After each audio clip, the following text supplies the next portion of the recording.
You got it. All right. Let class begin. Can anybody tell me who wrote the first Pledge of Allegiance and when? It was written by Francis Bellamy in 1892. He was a Baptist minister and a editor of a magazine. And the reason he wrote it is because this was after the Civil War. He wanted to bring the unity, bring the nation back together, and also to promote patriotism. So, what we're going to do, Chuck, put up the flag. You don't have to stand. You can cross your heart. I'm going to read the pledge as it was written in 1892. You should repeat after me. Okay? I pledge allegiance to my flag. I pledge allegiance to my flag. And to the republic for which it stands. And to the republic for which it stands. One nation, One nation, indivisible, indivisible, with liberty and justice for all. with liberty and justice for all. No under God? No, that didn't get added. Now, just wait a minute, yeah. I'm jumping the gun. Oh, yeah. No, you're okay. October 12th of 1892, President Benjamin Harrison wrote a proclamation that the Pledge of Allegiance was first to be used in all of the public school systems. And that's happened on a Columbus Day observance, the 400th anniversary of when Columbus came to America. So, June 14, 1924, Flag Day, the pledge was amended. And subsequently, the substitution of the words, the flag of the United States of America. That's when that was put in. In 1954, a joint resolution by Congress, the pledge was further amended with the addition of the words, under God. And what year was that? 1954, 54. yeah. Okay. So that was kind of interesting, I thought. All right. We're going to talk a little bit about the landmarks of learning. Every state in America had one-room schools, country schools. By 1901, there were 212,000 one-room schools nationwide. Iowa had the largest number of one-room schools in the nation for the longest time. The first one-room schoolhouse was built in Lee County, which is southeastern Iowa, way down at the bottom, in 1830. Okay? The first school built in Sioux County took place in 1869 at Calliope. And it was about 100 yards from the Big Sioux River. The beginning of, like I said, the beginning of education took place in 1869 at Calliope. And the County Board of Supervisors on a cold winter day in January chose directors for the Buncombe Township School District Number 1. And those selected were William Mullum, a farmer, Andrew St. Clair, and he was a fur trapper who divided his residency between Calliope and a cabin across the river in Dakota, and Peter Romine, who was a sheep herder and a stagecoach driver on the route between Sioux City and Sioux Falls. Rufus Stone was elected as the secretary of the board, and Eli Johnson, the carpenter at Calliope, was the treasurer. In October of 1869, Eli Johnson was awarded a contract to build his first schoolhouse for District 1, and this is the first of its kind for the county.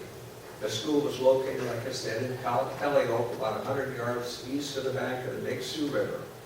It was 16 feet wide by 22 foot long, and it was contracted for $1,500.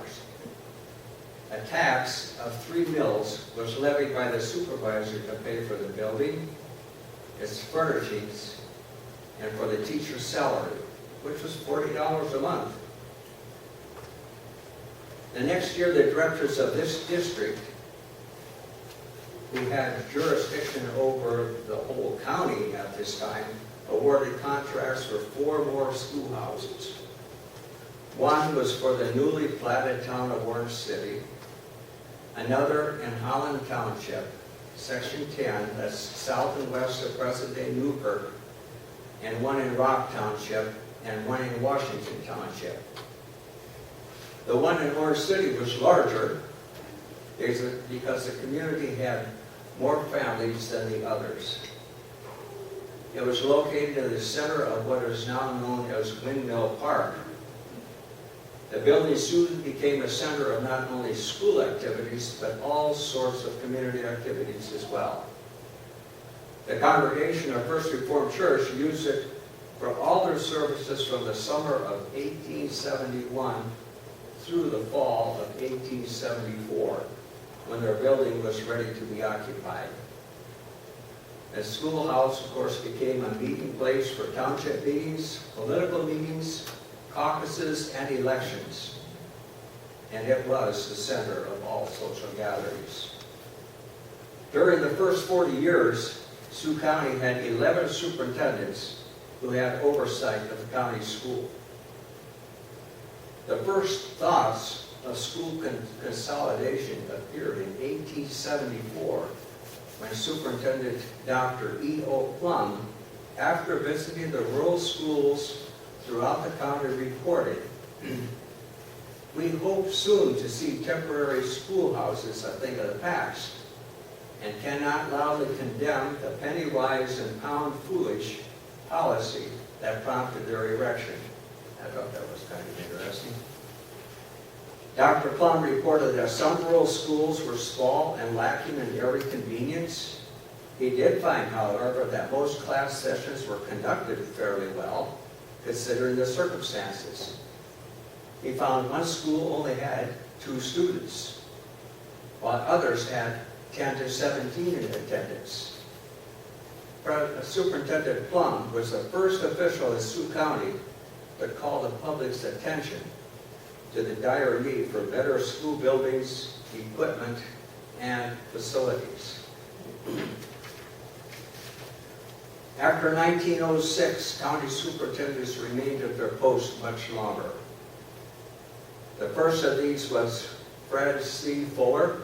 He received his education at Albion College in Albion, Michigan. He then attended Iowa State Teachers College in Cedar Falls, Iowa, where he received his master's degree. He was appointed as superintendent of schools at Alton in 1902. 4 years later, he was offered the position of superintendent of Sioux County Schools, which he accepted. During the next 11 years, Fuller sought to raise the level of teachers' qualifications for county public schools. Due to his success, he was elected as president of the Northwest Iowa Teachers Association. Superintendent Fuller is remembered for his work in promoting boys' agriculture clubs among rural youth in the county, and is recognized as being a founder of the 4-H movement in Sioux County. He was offered a position at the Iowa State Teachers College, which he accepted, and pioneered further the organization of boys' agriculture clubs, emphasizing on grain and livestock production. As World War I was drawing to a close in 1918, Charles H. Tye, superintendent of schools at Fonda, Iowa, was appointed to fill the vacancy left by Fuller's resignation. Tye assumed his duties in August of that year and began a career that is unique, and for relaxation from work, he would spend many summer nights on the banks of the stream angling for catfish. He often took 4 or 5 Boy Scouts with him, and he taught them the fine art of catching fish. It was because of his zest for fishing and his enthusiasm for the sport he became known as Catfish Charlie. Charles Tye organized 11 city school superintendents into a club which was not only designed to bring educators together socially, but also to plan for county-wide school activities. One of the first decisions was to organize a country field and track meet to be held each spring. These meets were very successful and were held at the Sioux County Fairgrounds near Orange City. Other events included county basketball tournaments each February, a county school debating contest, music contest, dramatic competitions, and spelling bees. Right here I have just a few examples of some of the many trophies that we have from the Sioux County basketball tournaments.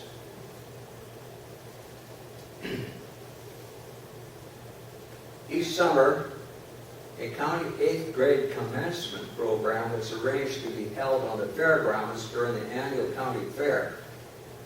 All graduates, public, Christian, and parochial schools in the county were present to receive their diplomas at a special program.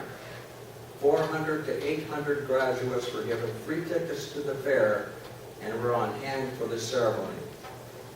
At this time, exhibits of schoolwork were displayed and prizes were offered for excellence in artwork, penmanship, composition, and other projects.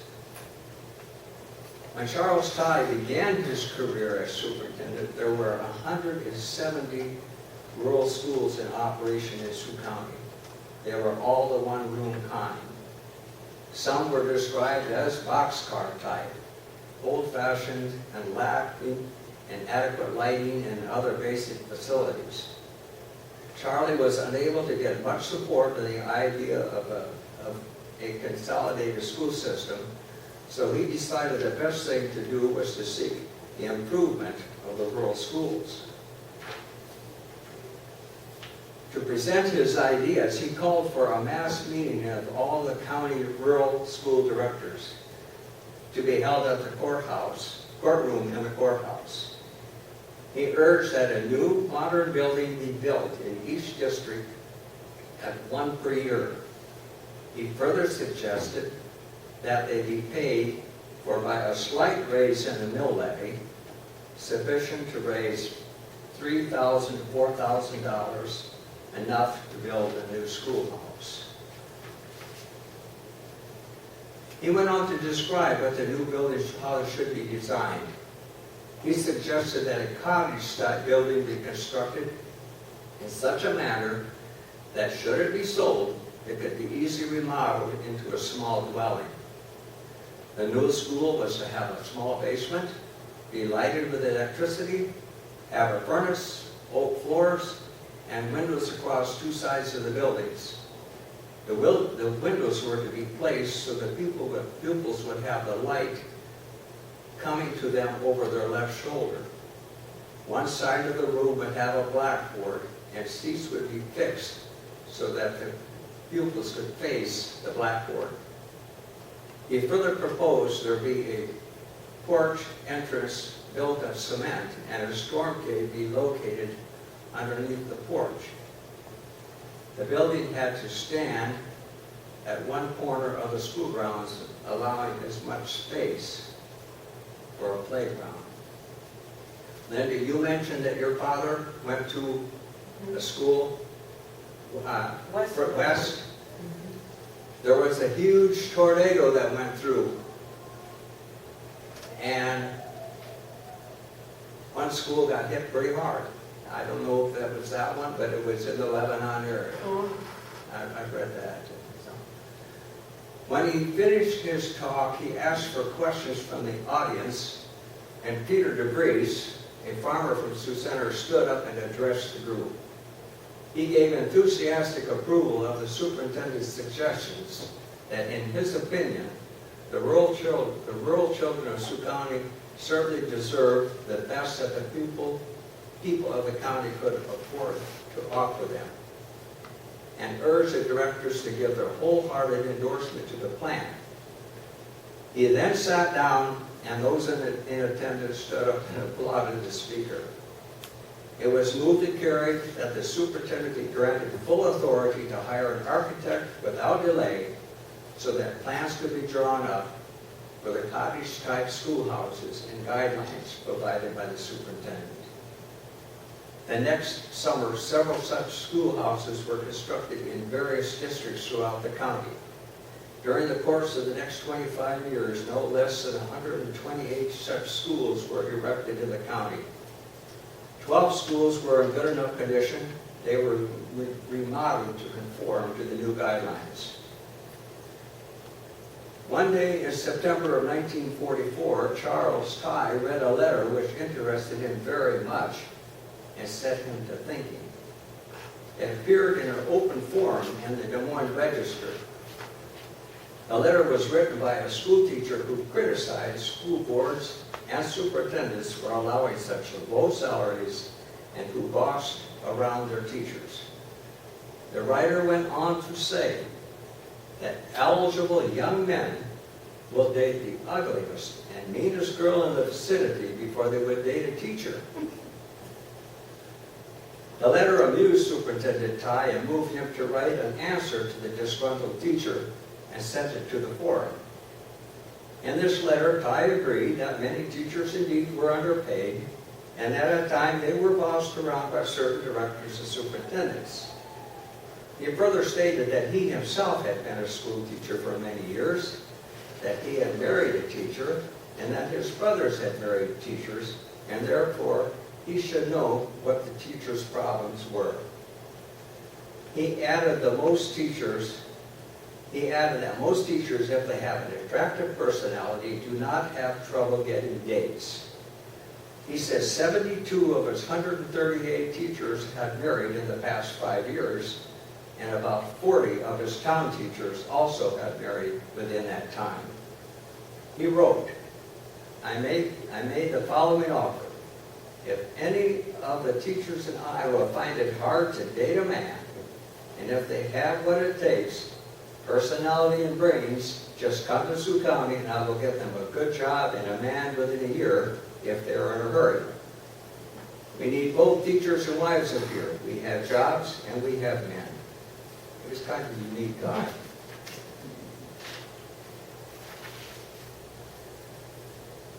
This letter was written while World War II was in progress, and Superintendent Tye at that time was in need of 26 teachers.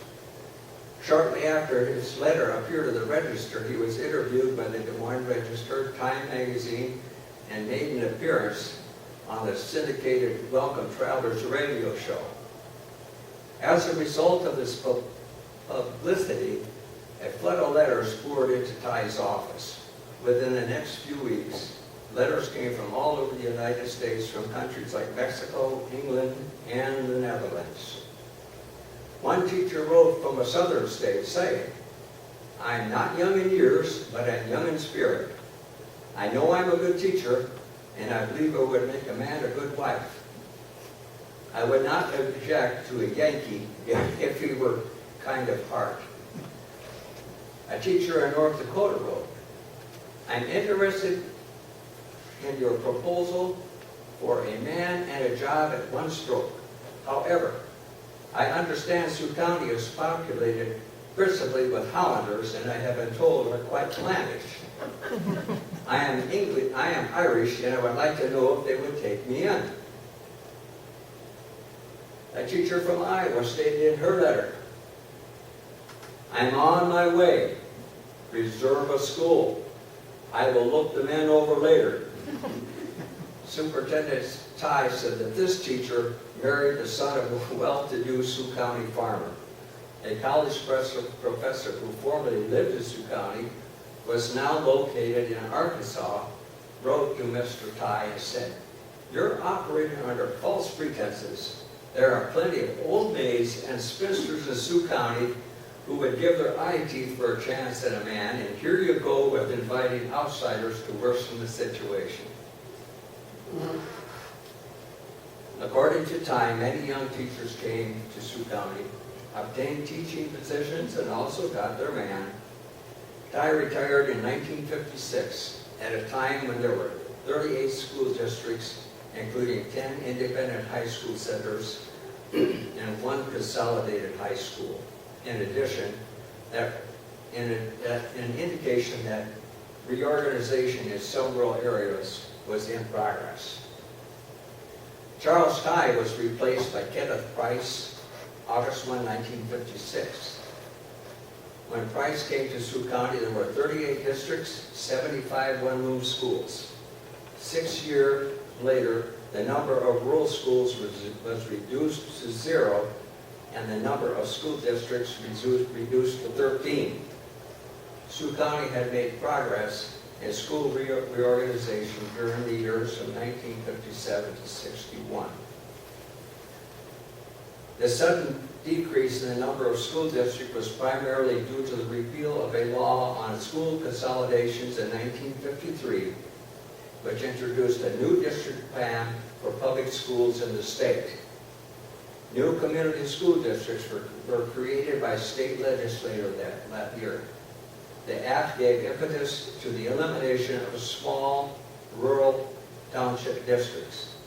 In 1957, the legislatures passed another law which required each rural district to eventually become part of a high school system by July 1 of 1962. And this, of course, received a little bit of pushback. As a result, they had to extend the date to July 1 of 1966. So it took 4 years for this thing to happen. Now, on a typical school day, before they had the pledge, opening exercise, that you would either sing a hymn or a national anthem, and then the teacher would have prayer. After that was done, she would assign the seats for the day. Then the alternate time spent with the teacher on various subjects in ability-related groups. Recess was held mid-morning and afternoon. They call that nooning time at 12 noon. And the school day usually ran from 9 a.m. to 4 p.m. The curriculum, and this is what is unique about the one-room school, is that there is a lot of repetition and a lot of recitation. You recite, right? So reading histories and nature stories from readers. Learn and use the vocabulary words.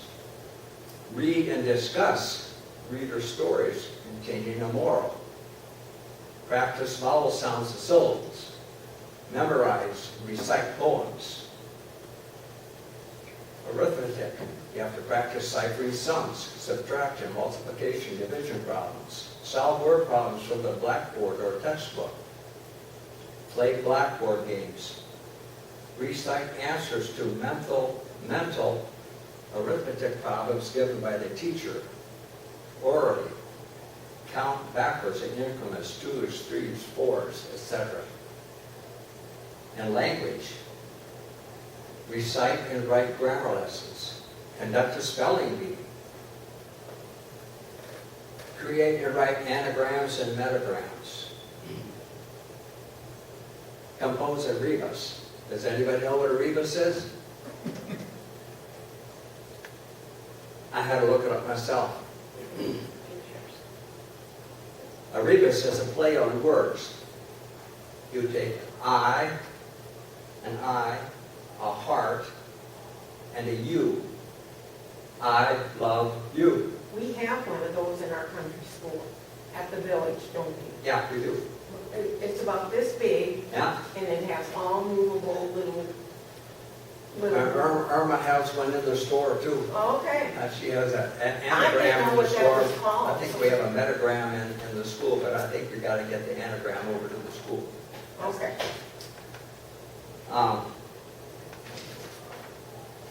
Penmanship, of course, you copy the alphabet.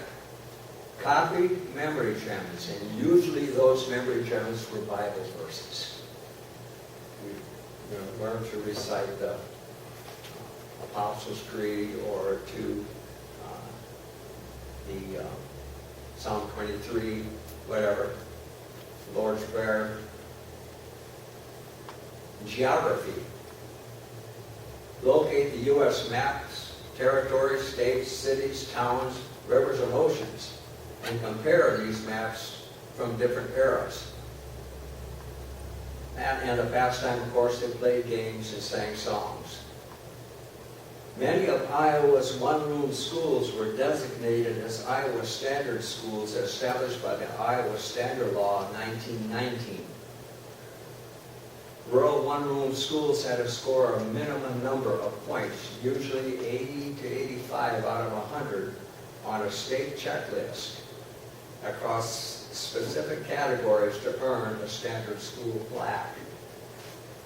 I took the liberty to take the plaque off the school. Took it home to clean it. But they had a plaque like this was on the center of the door. It's made out of brass. And it's an indication that you met the standard. There's a unique story I heard about those plaques when I was at the conference in Iowa Falls, or excuse me, Cedar Falls. If the school in the township, a couple townships over, didn't quite make the grade, didn't quite get the score, at night they would go out and they'd steal the plaque off the other schools to put it on theirs. That was just crazy, but that was what they did. The standards, and this is why Charles Tye was so pressed to try to get the condition of the school buildings up to code when he felt to standard. The physical and facility standards included lighting and ventilation, heating, water supply, sanitation, and you got to have your upkeep. You got to take care of it. Instruction and operational standards, furnishings, the national emblem. You got to have the flag. Your curriculum, reading, writing, arithmetic, and then, of course, lastly, the teacher's qualifications. Now, within some of the furnishings, they had what they call, it was a dunce cap. That was common. That was necessary for punishment. And if the dunce cap wouldn't do it, they had either a switch or a rod, and the idea was spare the rod, spoil the child. That's how it was back then. Some places they call it a board of education. To qualify for the standards, the assessment was conducted not just by the county superintendent, but the state superintendent had to come down and spend a day or spend a week in the county visiting various schools. The county superintendents were required to visit all the township schools and often have the township board members do the assessments and report back to him. And these reports are all a matter of public record. And thanks to Sioux County Genealogical Society, you have a lot of those transcripts of those publications from the 1880s into the 1890s. So it's really, really interesting to read through those. Are they online? Huh? Are they online? No. No. No? From 1869 until the Iowa Standard Law went into effect, there was little consistency in how teachers were conducting their classes. Not all townships are created equal. And I just have a couple of examples of some that were found by district board members and county superintendents. Now, these articles come from the Sioux County Herald of February 14, 1884. District 6, Holland Township. Miss Jamie Hunt, teacher. Began October 15. Term, 5 months. Grade of certificate, first class. Wages, $30. Number enrolled, 17. Number present, 13. And then this is his report. The school is destitute of apparatus.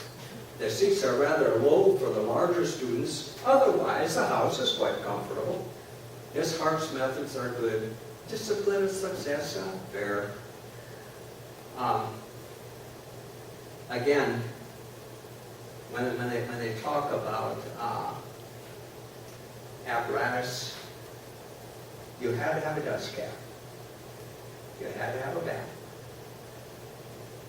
You had to have a switch or another way to discipline. You had to have a globe. You had to have a wall with maps on it. And a library. So when they're destitute of apparatus, a lot of those weren't there. District number 3, East Orange Township. F. Spinden teacher. Began December 2nd. Term, 4 months. Grade or certificate, second class. Wages, $33. Now that's kind of interesting. Here's a second class teacher, second class grade certificate teacher making more than a first class female teacher. See, already there was some discrepancy in wages. Number enrolled was 17, present were 16. The good people of East Orange Township deserve and shall have credit for furnishing their school with a few maps and charts. If they will add globes and a few desks and a little more blackboard to each house, that will greatly add to the advantages of their school. Mr. Spinden is doing very good work. Now here's one from Pattersonville, which is Hull, right? Yep. Miss Paulina Rutledge, principal and teacher in room A. So this was a 2-room school, okay? Began September 19th. Term 5 months. Grade or certificate, first class. Wages, $50. Number enrolled, 49. Present today, 17. Must have been harvest. The prevalence of scarlet fever in the early part of the winter was very seriously interfered with school. The school was closed for 4 weeks, and the attendance since has not been good, and consequently, the interest has not been great. Ms. Rutledge has good discipline, and considering the circumstances, appears quite good success. The school is poorly furnished with apparatus. That's odd, isn't it? The lack of understanding became more evident in the article of the Sioux County Herald in May 16, 1889. A factor that made it difficult for teachers in Sioux County was because the county was predominantly Dutch. In speaking of the difficulty of getting Dutch children to understand English words, Mr. Zwiemer told how he tried to explain what a coconut was. He asked the little girl, "What did your mother spread on top of her cake?" And she promptly answered, "A dish rag." Well, most teachers could not understand some of the students and vice versa. An article in the Sioux County Herald, which is actually the Alton Democrat, written by Ursula Wyckoff, stated that the method she used for discussion of her paper was, should the Dutch language be used to teach children difficult English words? The majority of the council thought not, as they could not speak or understand Dutch themselves.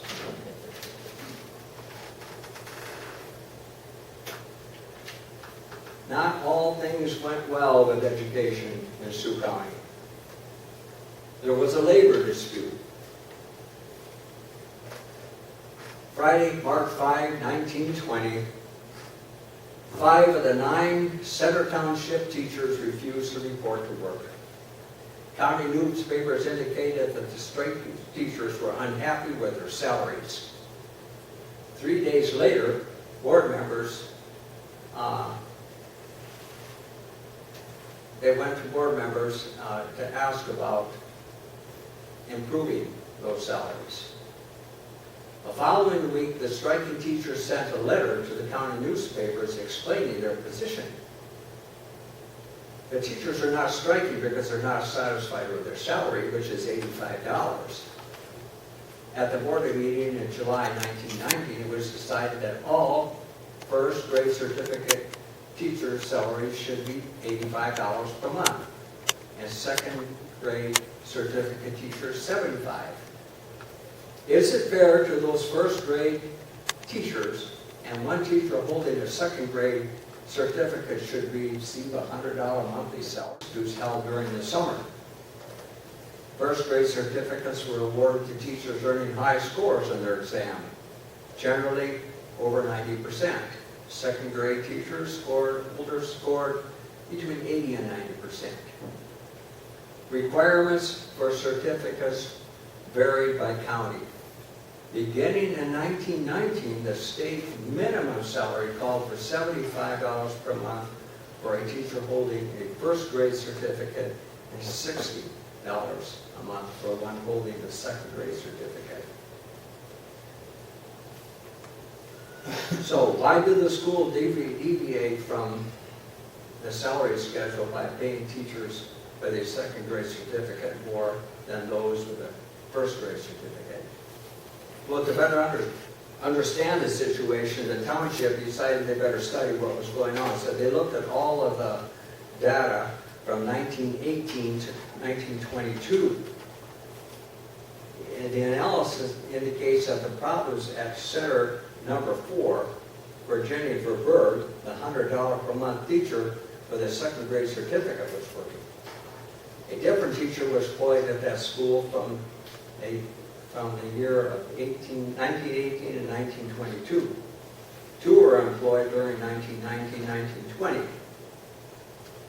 A year after the strike occurred, it was assumed that there was a discipline problem in Number 4, and Verberg may have been brought in at that salary because the board members thought she could solve the problem. The fact that she taught only 5 months at Center Number 4 may mean that the problems continued during her tenure. She couldn't get it done. The strike by 5 teachers may have caused school board members to adhere to their adapted salary schedule. This was done for 1920 and 21. The year following the strike, when first grade certificates earned $10 more than those with a second grade certificate. The impact of the strike at Center Township was not felt until the following year.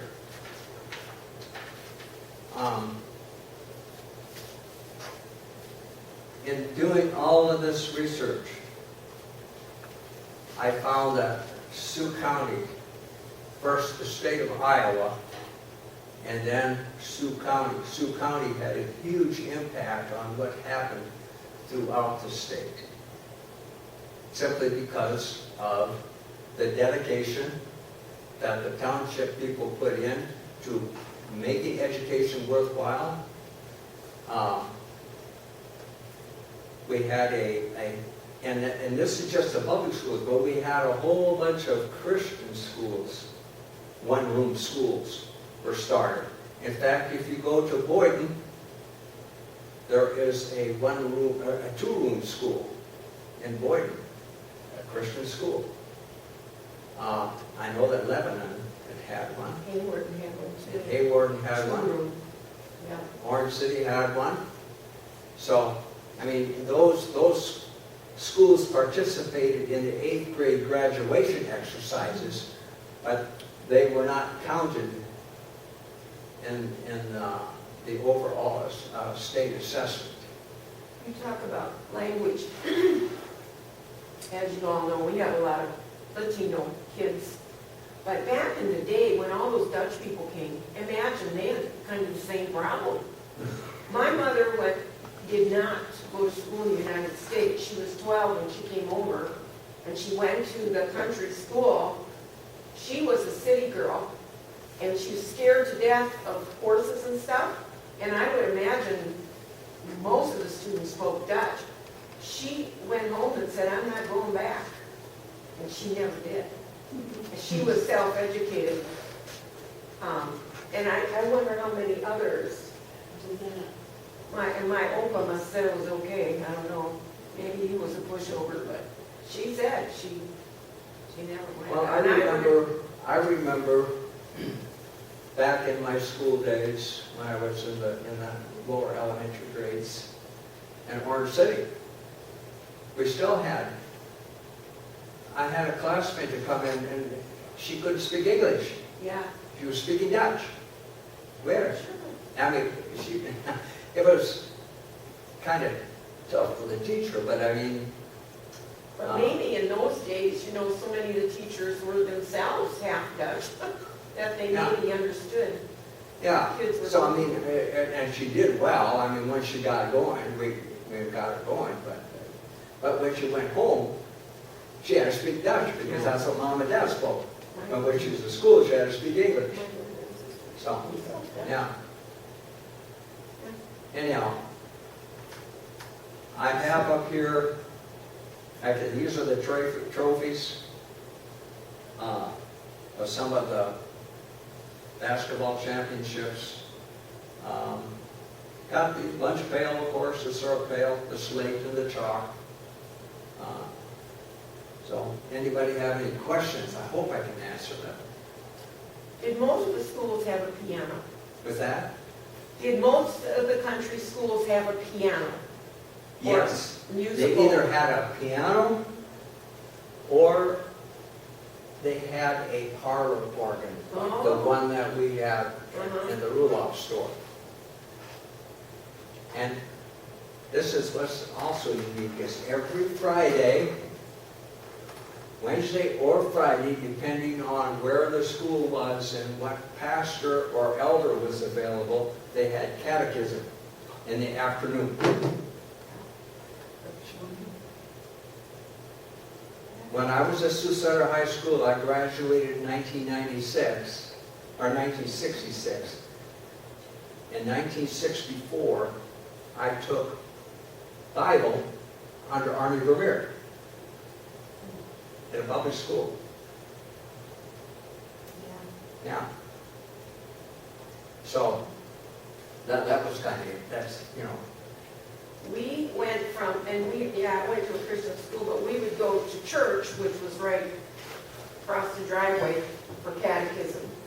I think it was on Friday afternoon, I'm not sure. That's a long time ago. Otherwise, Okay. that's all I have. You did questions? Oh, yeah. What is the status of the records that were out of the school, as far as attendance and that sort of thing? Is it there? As far as status of school attendance, those are a matter of public record too. And it gives the school year, and it gives the names of all the students that attended that township school and the name of the teachers that taught in that school. So where is that at? Well, you guys, the Genealogical Society got that information from somewhere, But if you go online, Right. you can go to the Sioux County Herald, which is now the Democrat, but in their archives, you can pick up some of that stuff. If you go to, Floyd, number 6 is in there. also, if you go to our site, you go to the main page, it says resources, museums, and then it also has a category of rural schools. So you can click on that, and then you can get a lot of information like you're talking about, lists that were put on. When I attended the conference at Iowa Falls 4 years ago, I was surprised that the Northern Iowa University has an archive of all 99 counties of all the township schools, teachers, and whatever information you want, you can get from them. They also have an original school on the university campus that was there before the campus got there. So, I mean, it's just amazing. And I hardly touched the surface of all the information out there and all the changes that took place. I can't hear you. Quick question. I'll just keep You were this. recording those statistics, and the teacher was hired on September or December.